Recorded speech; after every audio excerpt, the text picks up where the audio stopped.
Sambung untuk kuliah di kapal. Nota saya pun hilang. Subhanallah. Dah betul. Ya.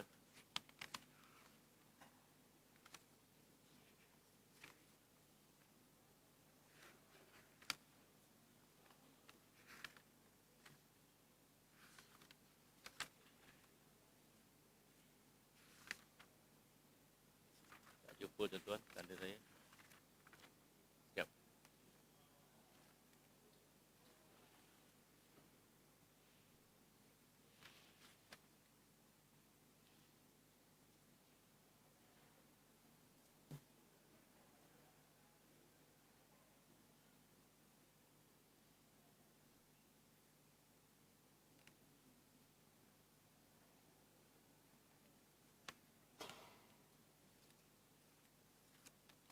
Hilanglah nota saya.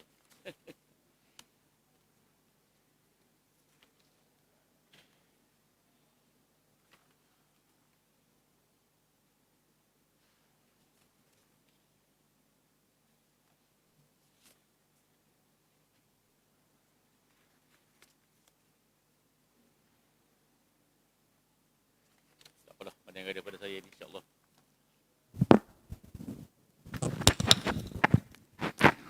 Assalamualaikum warahmatullahi wabarakatuh.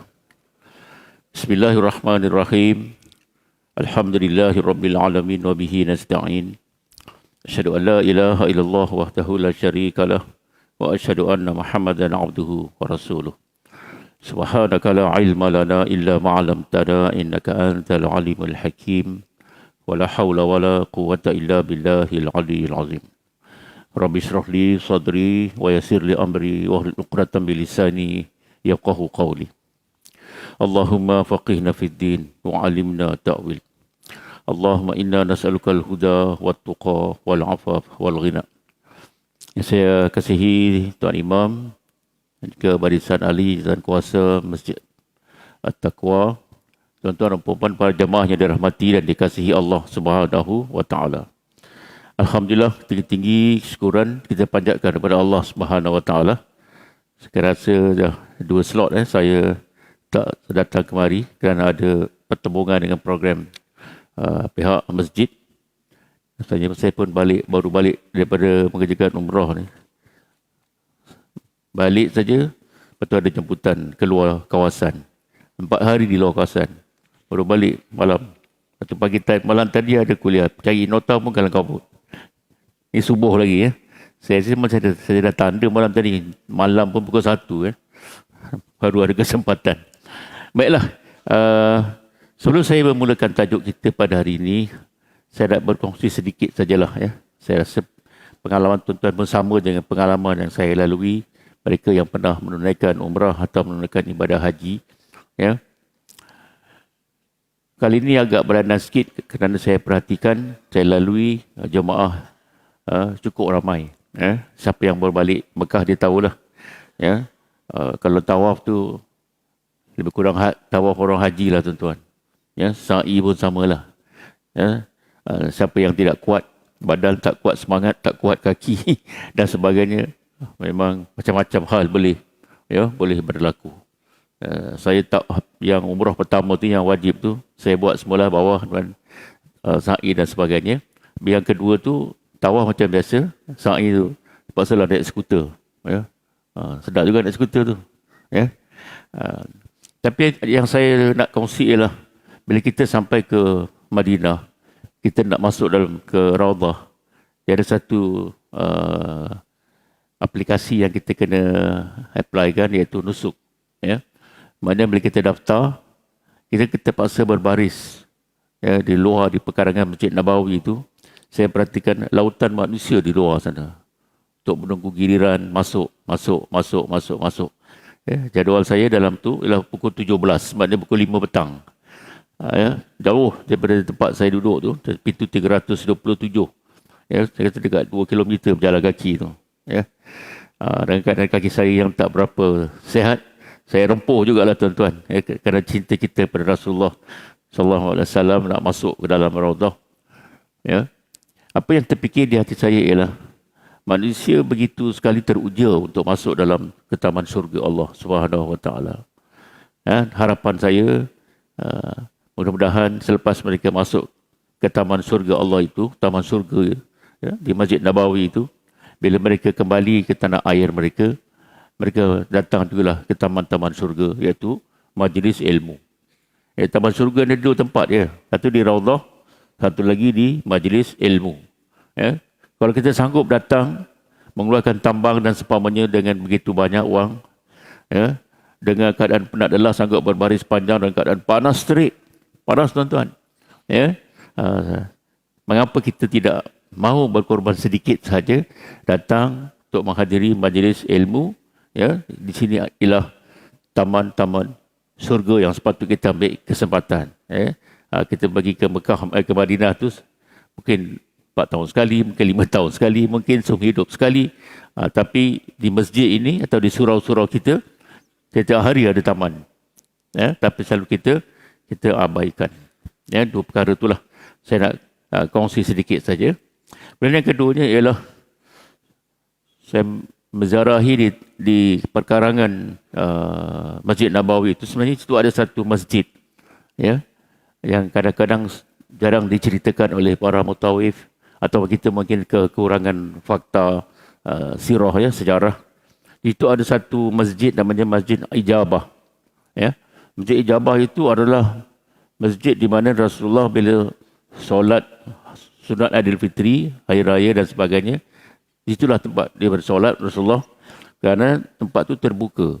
Dia selalu begitu. Banyak Hari Raya ni kena tempat lapang, ramai orang boleh datang.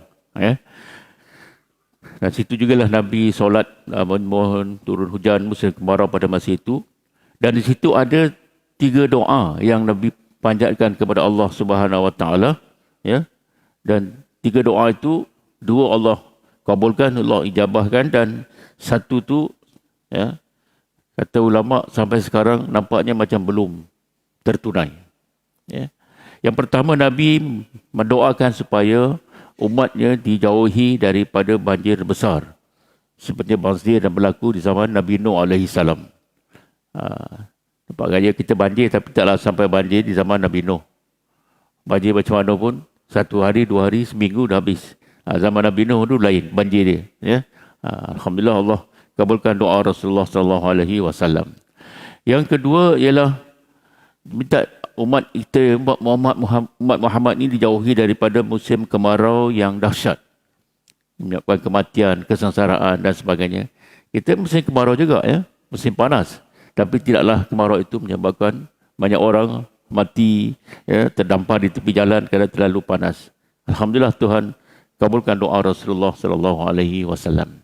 Yang ketiga, Rasulullah memohon kepada Allah Subhanahu wa taala, berdoa semoga umatnya dijauhi daripada selepas kematian aku, selepas kematian aku, kewafatan aku, mudah-mudahan umatku tidak akan berlaku permusuhan dan perselisihan.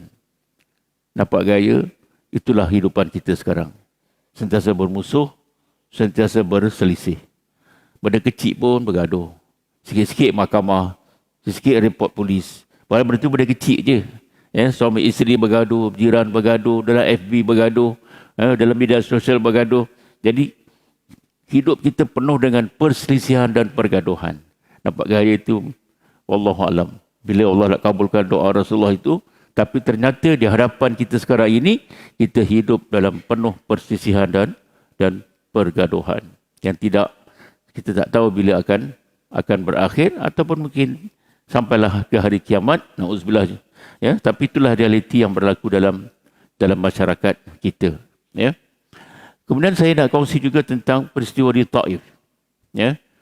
Jadi Taif ni tak semua package dapat ke sana. Kadang-kadang kita terpaksa keluar duit sendiri, kita kumpul kawan-kawan, kita naik perkenderaan. Taif ni ada sejarahnya tersendiri pada Rasulullah sallallahu alaihi wasallam. Taif ni satu perkampungan yang sejuk. Kalau kat Malaysia ni Cameron Highland lah. Tanahnya subur. Orang-orang situ bagus-bagus bahasa Arabnya. Itulah orang-orang di Mekah. Mereka selalu akan mencari ibu-ibu untuk menyusukan anak-anak mereka. Termasuklah Rasulullah SAW. telah dibawa ke situ, disusukan, ya, oleh Halamatus Sa'diyah, dan situ banyaklah peristiwa-peristiwa yang berlaku. Rasulullah membesar di situ, ya. Jadi zaman kanak-kanaknya di situ dan seumpamanya. Jadi bila waktu untuk berhijrah, Nabi memilih Taif ini sebagai tempat yang pertama. Tetapi malangnya apa yang dijangka itu tidak berlaku. Sebaliknya Nabi telah dihalang, malah diusir, dibaling batu, dimaki, dicaci dan sebagainya. Itulah hadiah yang Nabi perolehi. Jadi kalau kita buat kerja dakwah, kita menyuruh kepada Islam, menyuruh kepada kebenaran, kebaikan, bila kita dicaci, dihalang, dan sebagainya, Nabi lagi dahsyat lagi tuan-tuan. Sehingga dibaling batu hingga berlumuran darah dan seumpamanya. Dan Nabi, ya, dalam sirah mencatatkan duduk berehat di sebuah tempat, ya, ada satu batu tu, tangannya dia letak pada batu tu, dan kesan daripada ialah nubuah, ya, Nabi Muhammad sallallahu alaihi wasallam, batu tu lekuk.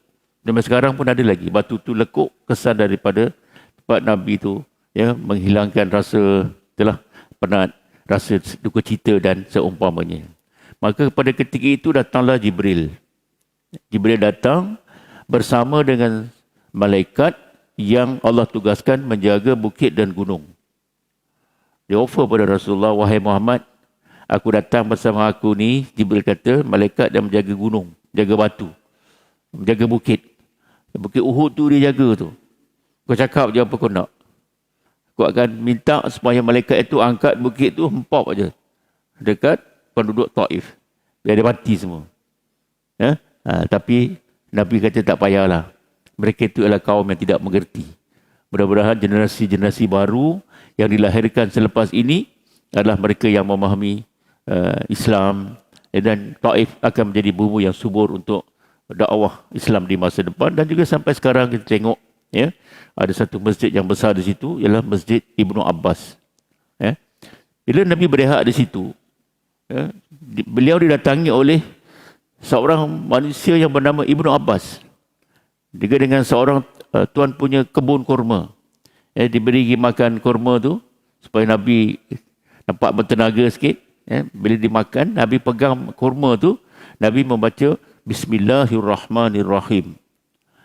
Maka Ibnu Abbas kata, aku tidak pernah mendengar kalimah ini diucapkan oleh sesiapa pun di atas muka bumi ini.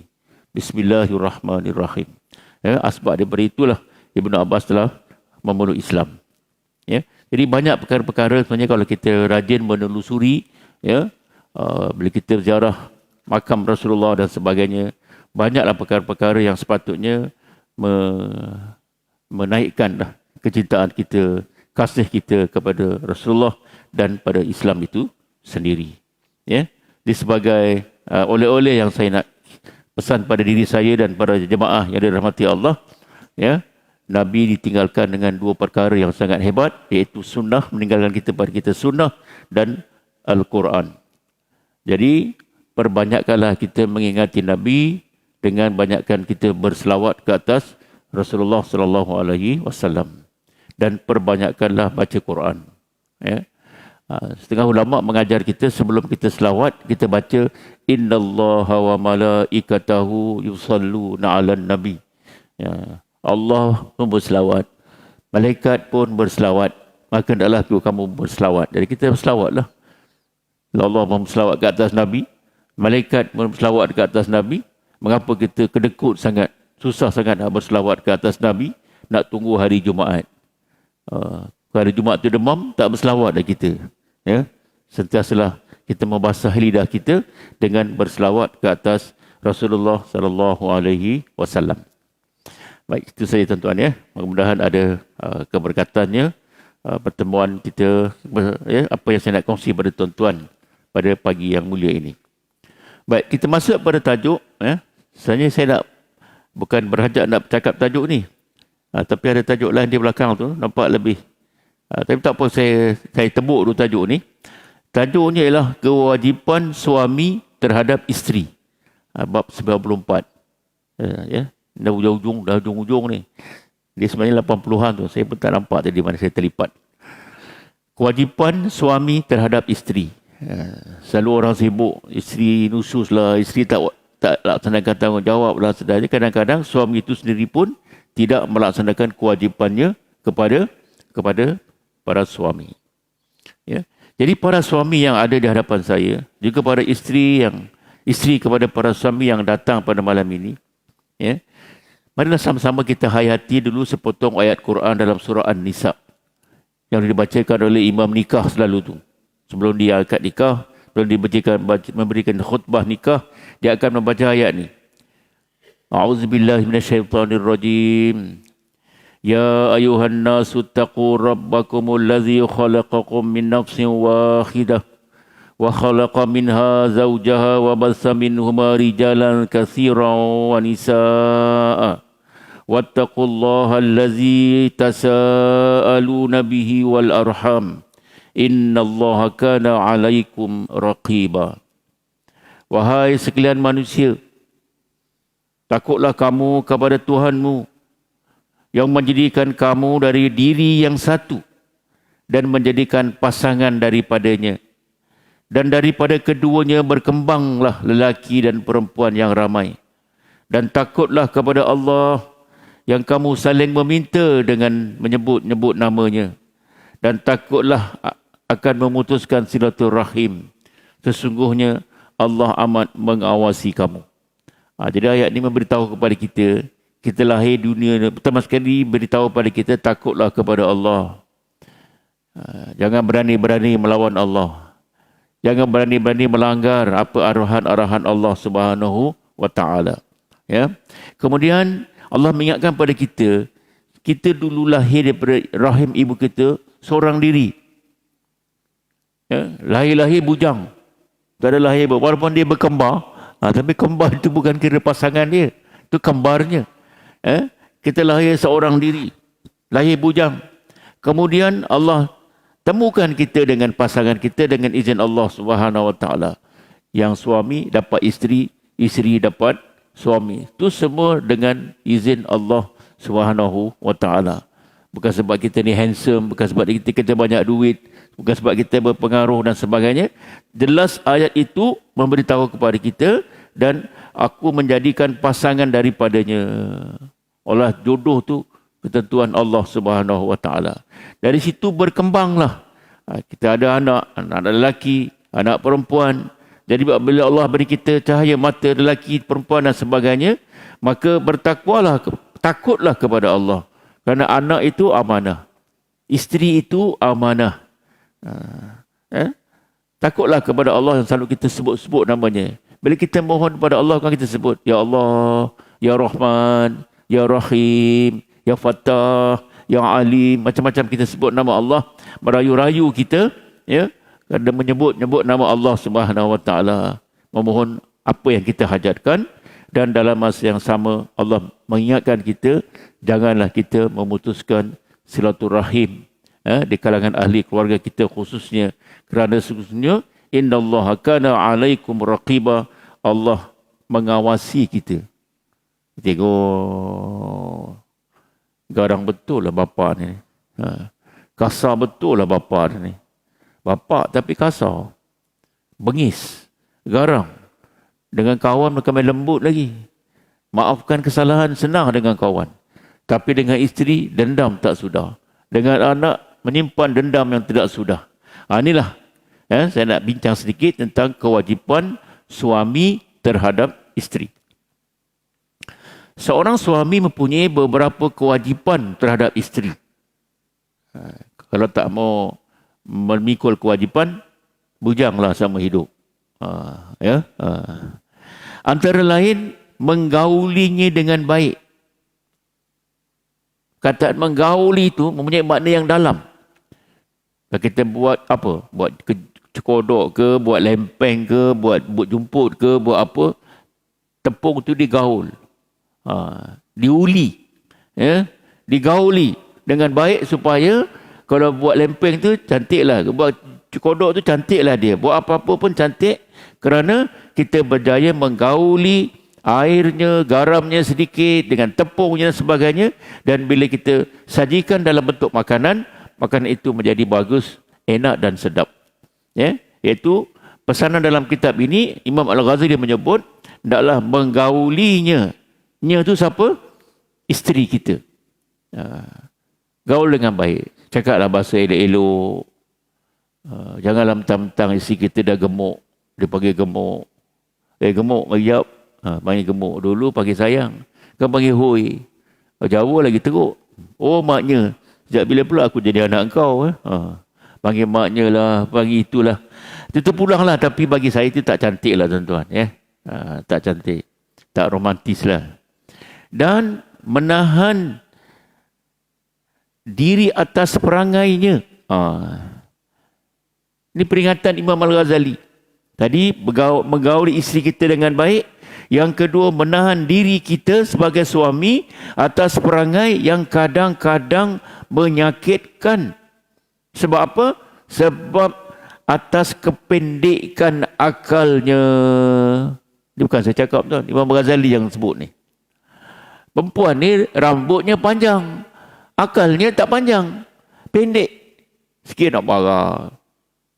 Sikit merajuk. Sikit menangis. Tapi kalau tuan-tuan nampak isteri merajuk, itu isteri yang sihat. Sikit menangis. Isteri yang suka menangis, itu isteri yang sihat. Maknanya dia adalah perempuan yang mempunyai sifat-sifat original seorang wanita. Kesedihan, air mata dan merajuk. Kalau tidak, dia jadi wanita besi lah. Relax aja. Anak jatuh basikal. Bapak relax aja. Anak main basikal jatuh, luka. Lututnya luka, berdarah. Bapaknya kata, ambil tisu, lap, jom pergi klinik. Habis, selesai. Tapi mak dia, macam-macam bentuk tangisan ada. Menangis-nangis dia. Hantar anak pergi klinik pun, buat jumpa doktor pun, menangis-nangis. Jadi bapak janganlah marah dia. Dia akan jawab, abang tak tahu, ni perut ni 9 bulan ni yang mengandungkan dia ni. Abang mana tahu? Abang untung apa? Dah binkan awak. Awak tu bahasa orang Terengganu lah tu. Orang apa? Orang Pahang. Ada orang Pahang sini. Ustaz kita orang Pahang. Pahang dia awak je tu. Ya. Jadi maknanya situ, tahan diri kita daripada perangai isteri kita yang kadang-kadang pelik. Kalau selalu pelik tu, nasib malang lah. Kadang-kadang dia pelik perangai dia. Tak pasal-pasal marah. Tak pasal-pasal merajuk. Tak pasal-pasal diam. Ya? Kerana apa? Kata Imam Ghazali, kerana kependekan akalnya. Jadi perempuan yang di belakang tu janganlah jadikan ini sebagai lesen. Aku dapat lesen dah hari ni. Kuliah subuh kata, biar je lah sabar kerana akal aku memang pendek. Bila pendek, dipanjangkanlah akal tu. Perbanyakkanlah istighfar. Banyakkanlah baca Quran. Ya, lapangkanlah dada. Janganlah menjadikan hujah untuk kita melawan suami, memburuk-burukkan suami, bergaduh dengan suami dan sebagainya atas hujah bahawa akal perempuan itu pendek. Allah Subhanahu wa taala berfirman, wa'ashiruhun bil ma'ruf. Ya, iaitu pergaulilah mereka, ya, isteri-isteri kita itu dengan ma'ruf, dengan baik. Panggil dengan panggilan yang baik. Kalau bercakap, bergaul macam-macam tuan-tuan. Bukan saja bercakap. Pandang. Kadang-kadang bercakap pun tak pandang muka. Dipegang. Disentuh. Dipimpin. Ni kadang berjalan, suami kat depan 1 kilometer, isteri kat belakang. Adalah isteri ada gaut. Suami pun go out juga. Jadi jalan pun dah jauh-jauh. Tak ada masa nak pegang-pegang tangan lah, apa sebagainya. Ya, sebenarnya bila umur kita di hujung, ingatlah saudara-saudaraku sekalian, kita sebenarnya sudah berada di ambang perpisahan. Tak tahu siapa pergi dulu. Suami pergi dulu ke, isteri pergi dahulu ke, kita tak tahu. Sebelum masing-masing meninggalkan kita dengan jemputan Allah Subhanahu wa taala atas nama kematian, simpanlah kenangan yang baik-baik. Bila kita kenal isteri kita yang meninggal tu, katalah kenangan yang baik. Tentulah suami itu secara spontan akan menyebut Al-Fatihah. Kalau terkenang perangai suami isteri yang buruk-buruk, meninggal isteri dia, aku kahwin lagi lah senang macam ni. Dapat isteri pun menyakitkan hati aja. Itulah tuan-tuan ya, berlaku dalam masyarakat kita. Jadi pergaulilah isteri kita dengan ma'ruf, makna cara yang baik. Dalam ayat yang lain Allah Subhanahu Wa Taala berfirman yang bermaksud, dan mereka telah mengambil setia yang teguh daripadamu. Patuh dia. Masakkan dia abang lampau lah. Dia bangun, dimasak. Kita balik kerja haus. Dahaga. Penatlah ini kerja. Nebas rumput ke, ambil kelapa sawit ke, apalah, bawa Grab ke, jual kuih ke, jual nasi lemak ke, apa saja yang tuan-tuan atau kita semua lakukan. Bila kita minta isteri kita sesuatu, walaupun dia penat, dia bangun tak cakap banyak, kodek, minum. Isteri pula bila hidang air, paling kurang bagilah gelas yang macam ni. Ambil gelas plastik pula. Gelas ini ada, tapi yang bagi gelas plastik. Bila tetamu datang, gelas special semua keluar. Pelayan suami, gelas plastik. Ini berlaku satu kisah di Singapura. Orang Singapura ni dia suka pergi ke Batam, suka pulau kecil-kecil tu, dia suka ngeteh kat situ. Suka Medang, suka ngeteh. Tengok tadi ada iklan tu, Kopi Road. Sana Bantam Road. Dia pergi ke Bantam. Jadi orang Indon, situ orang Indonesia. Dia kata, bapak daripada Singapura, kenapa datang kemari? Singapura kan hebat. Kami kan orang apa ya? Orang sempelan apa? Kenapa datang kemari? Warungnya pun buruk. Sana kan bagus. Apa jawapan dia? Warung ini warungnya buruk, tapi tuan warung itu senyumnya sangat manis. Senyumnya cantik. Bila saya duduk, ya bapak mau minum apa? Saya mau teh tarik. Sekejap ya, dia pun buat. Letak, dia bagi pinggan yang cantik, gelas yang cantik, dengan senyuman yang cantik. Jemput minum, Pak. Ini yang tidak ada di rumah saya, Bu. Bila saya minta air, setengah isteri saya kata, buka sendiri peti itu. Mengada-ngada orang tua ni. Dah kahwin puluhan tahun, minta air pun meringgit-ringgit macam baby. Buat sendirilah. Aku pun penat juga. Aku rasa jengkel. Maka aku korban sedikit masa aku, tambang keluar sikit, kita kemari ngeteh dan medang di sini kerana kami dilayan dengan baik. Apa falsafah kat situ, tuan-tuan? Seorang manusia itu sebenarnya dia memerlukan layanan. Bukan sedapnya makanan. Kadang kita pergi warung, pergi kedai, pergi restoran yang sedap. Tapi bila orang yang menghidangkan makanan itu letakkan di baling itu. Kalau roti canai itu kan licin kan. Meja tu tolak tu. Zoom. Kalau orang yang terlalu sensitif dengan layanan, dia bangun, dia bayar, dia balik. Saya pernah sekali lah saya pergi. Menyesal juga saya bukan marah lah. Tegur budak tu. Dekat sebuah restoran di Kelang tu. Hebat restoran tu, tak payah sebut nama lah. Sementara menunggu seseorang, lama dia tak sampai-sampai, saya order lah roti canai. Sementara menunggu orang yang saya tunggu tu sampai. Dia isi roti telur waktu ni, letak kan. So, bergerak tu, meluncur laju. Macam atas salji. Dia kata budak tu, "Dek, bagilah elok-elok." Dia selamba je. Tak apalah. Bila saya dah nak keluar, saya pergi kat kaunter tu. Saya bercakap dengan tokek dia. "Bang, pekerja tu kena dilatih melayan pelanggan dengan baik." "Kenapa?" "Saya tak nak sebut apa-apalah, layan dia." "Mana tu? Tu budak tu." Dia panggil budak tu. Nak dilempang je dia. Jangan. Saya hanya beritahu pekerja tu naklah dilatih supaya tahu melayan pelanggan dengan baik. Tapi dia memalukan saya. Yalah, saya tak memalukan dia, saya tegur je. Itu maksudnya apa, tuan-tuan? Itulah, masalah layanan itu penting. Jadi lebih-lebih lagi layanan seorang isteri kepada suami. Ini sekarang isteri selamba je. Bila isteri selamba, suami start motor, keluarlah. Ngeteh. Pagi ngeteh, tengah hari ngeteh, petang ngeteh. Di luar saja, jarang minum di rumah.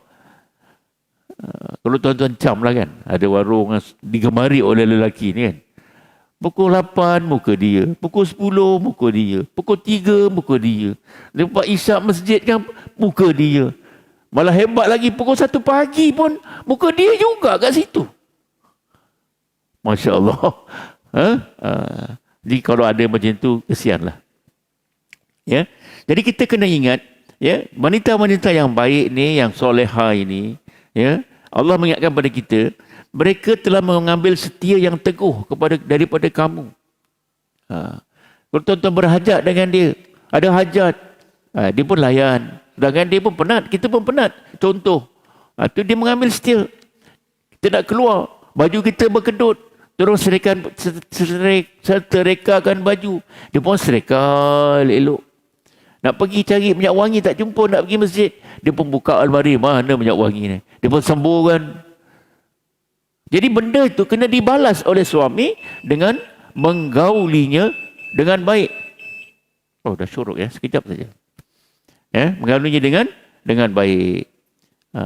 Dan yang terakhir, diwasiatkan oleh Rasulullah SAW ada 3 perkara. Ya, ada 3 perkara. Lalu saya nak jamlah ke bawah sikit tuan-tuan. Rasulullah bersabda, siapa yang sabar keburukan akhlak isterinya, sikit marah, sikit merajuk, bengkeng, kasar dan sebagainya, dia suruh sembahyang tak sembahyang, tutup aurat tak tutup aurat, ya, pergi rumah, keluar rumah pakai baju kelawar, angkat tangan nampak anak kelawar, tutup tangan nampak bapak kelawar. Sebab dia lawa, dia kelawar je kan lah. Dia mengkelawarkan dirinya. Kenapa macam kelawar? Sebab aku lawa. Itu bahasa lawak lah tuan-tuan. Siapa sabar atas keburukan akhlak isterinya, Allah memberinya pahala seperti pahala yang diberikan kepada Nabi Ayub.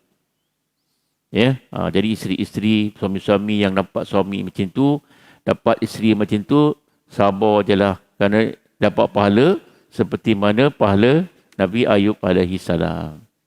Ya.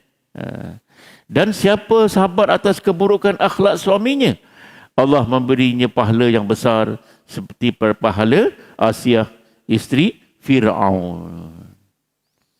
Untuk itu saya nak bawa satu ayat daripada surah At-Taghabun. Sama-sama kita renung sebagai penutup kuliah kita yang ringkas ini. Firman Allah Subhanahu wa taala, ya ayyuhallazina amanu inna min azwajikum wa auladikum aduwwan lakum fakhzaruhum wa in ta'fu wa tasfahu wa taghfiru fa innallaha ghafurur rahim. Berat ni ayat ni tuan-tuan. Allah beritahu, wahai orang-orang yang beriman, sesungguhnya di antara isteri-isteri dan anak-anakmu ada yang menjadi musuhmu. Oh. Macam mana anak jadi musuh? Isteri jadi musuh? Ini berlaku dalam masyarakat kita sekarang. Ya ayyuhallazina amanu min azwajikum wa auladukum aduwwul lakum fakhzaruhum. Wahai orang beriman, sesungguhnya di antara isteri-isteri dan anak-anakmu ada yang menjadi musuhmu. Sebab itu berwaspadalah kamu terhadap mereka. Anak jadi musuh, isteri pun menjadi musuh. Kemudian, dan jika kamu memaafkan mereka, membebaskan mereka dan mengampuni mereka, maka sesungguhnya Allah Maha Pengampun lagi Maha Penyayang. Apa maksudnya tuan-tuan? Isteri disuruh oleh suaminya menutup aurat. Contoh. Lawan je. Suka hati aku lah. Aku kan cantik. Rambut dia kan mahkota wanita. Kalau aku tutup dengan tudung, hilanglah cantik aku. Dia tak tahu je. Nak pergi ke mana-mana bukan saya menghalang, nak pergilah. Tapi berilah tahu. Dia lawan je, pergi start kereta jalan. Lebih-lebih lagi wanita-wanita yang berkerjaya, ada gaji. Kalau pencen pun ada pencen, ada kereta sendiri, ada motor sendiri, ada pendapatan sendiri. Teguran suami tak layan. Tak layan. Tahu-tahu hilang. Mana ada kat rumah mak dia. Daripada pagi sampai ke asar. Suami dia terbongkang dekat rumah. Kau kat mana ni? Kat rumah bapak aku, rumah mak aku. Kenapa tak bagi tahu? Salah ke saya pergi rumah mak saya? Oh boy. Berdosakah saya pergi rumah bapak saya? Masa dia sekarang awak keluar tanpa keizinan, tak bagi tahu pun. Mencabut aja. Yalah, saya sihat. Kereta saya, duit saya, gaji saya, apa saya. Suka hati aku dah. Ini berlaku tuan-tuan. Ya? Kadang suami itu hilang, lesap. Saya pernah pergi ke rumah seorang teman saya lah. Ya? Teman saya datang sembang-sembang. Kata, minta maaf lah je. Dia panggil saya Habib. Maaf lah Habib. Aku tak dapat siapkan apa-apa lah. Entah bini aku lari ke mana pun aku tak tahu. Malu lah kata. Patut ada daya ni tamu. Boleh lah goreng-goreng pisang ke. TO ke kopi O ke apa-apa lah. Ya? Tak tahu mana isteri aku pergi. Kenapa? Tah, dia jenis aku hilang macam tu je. Perasaan kau macam mana? Bengkak lah. Tegur bergaduh. Tak tegur hatiku. Hatiku ni duk. Cuma sabar je, mulut aku tak cakap macam-macam. Ini satu contoh. Begitu juga anak-anak. Bapak dah pesan. Maghrib jangan merayau. Anaknya maghrib aja start motor, hilang. Tengah malam jangan merayau-rayau. Maghrib merayau, malam merayau-rayau. Dia pun tak tahu aja. Waktu maghrib jangan keluar pergi pasar malam. Dia tempat setan tu. Tak nampak setan rumah. Dia ambil kunci, dia hilang. Sembayang entah ke mana, aurat entah ke mana, apa entah ke mana. Ya? Saya pernah pergi ke satu tempat di pasar malam. Di kawasan kita ni. Ya? Sekitar pukul 9 begitu. Ada budak-budak perempuan ni duduk tenggek atas motor. Saya tengok dalam tingkatan 2 macam itulah. Ada apa kat sini, Dek? Saya tunggu. Cuba dia tunggu mak rempit, tuan-tuan. Dia rong, datang. Zoom, dia hilang. Sebelum datang saya tanya, nak bawa ke mana tu? Malam ni ada racing lah. Saya jadi hadiah.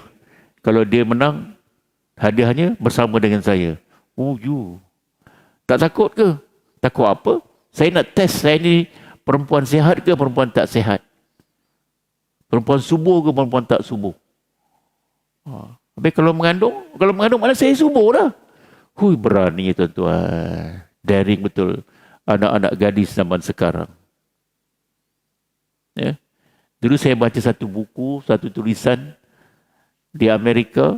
Kalau sebut pelajar-pelajar ni dia masih dara, pelik. Sebut virgin aja dia pelik. Orang dah ortodok ketinggalan zaman. Dan sekarang bukan mustahil berlaku di Malaysia.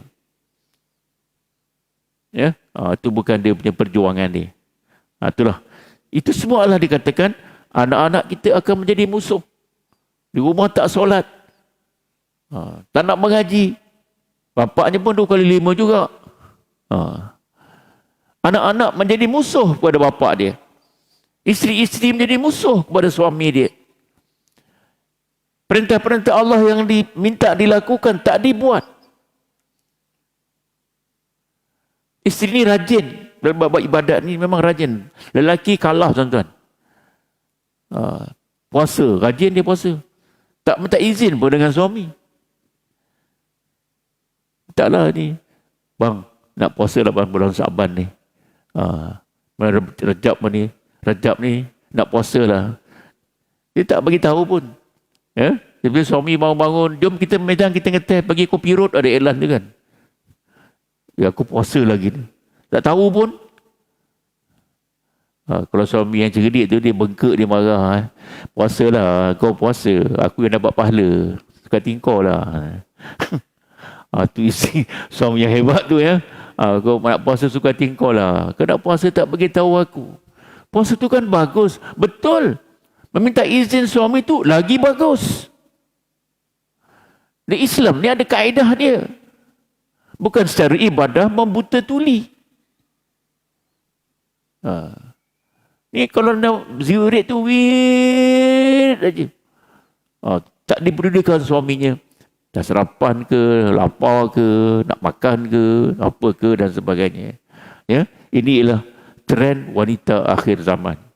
Dan sekarang banyak kan online ni, YouTube lah, kuliah online lah. Jadi saya surrender lah tuan-tuan. Perempuan ni buat macam tu. Memang dia hebat. Memang dia hebat. Kalah laki-laki. Percaya tak? Kalah laki-laki. Lelaki selawat 100 kali. Perempuan 1000 kali. Selamba je dia. Tapi apakah itu tiket masuk surga? Apakah itu tiket wanita soleha? Tiket wanita soleha adalah solat 5 waktu. Puasa di bulan Ramadan. Jaga maruah suami. Dan taat kepada suami. Jadi kalau dengan suami tak taat, saya melawan aja, kirim salam lah surga.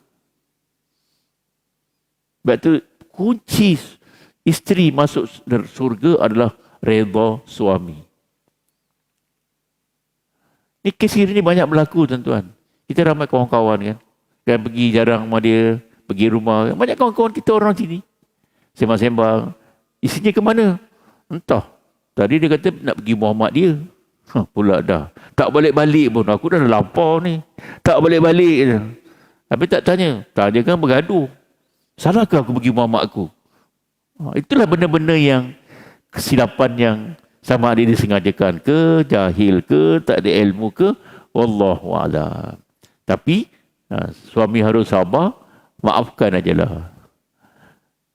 Bila datang kuliah ke masjid At-Taqwa, ajak dia. Jangan tinggalkan dia. Jom bangun kuliah subuh. Hari Ustaz Abid bagi kuliah ini. Pesanan Imam Al-Ghazali. Kalau dia datang kuliah saya ini, dia dapat saham. Oh, rupanya aku salah selama ni buat silap dengan suami aku ya. Aku rajin itu, rajin ni, tapi aku tak minta izin pun dengan suami aku. Kan dah dapat satu hadiah istimewa. Ni kalau kita kuliah, kita belah, mana kita pergi sendiri, tak pernah ajar, tak pernah itu, tak pernah ini. Kita yang alim seorang, isteri hidup dalam penuh kejahilan. Akhirnya, dia menjadi musuh kepada suami. Dan suami, Allah beri jalan keluar, maafkanlah mereka.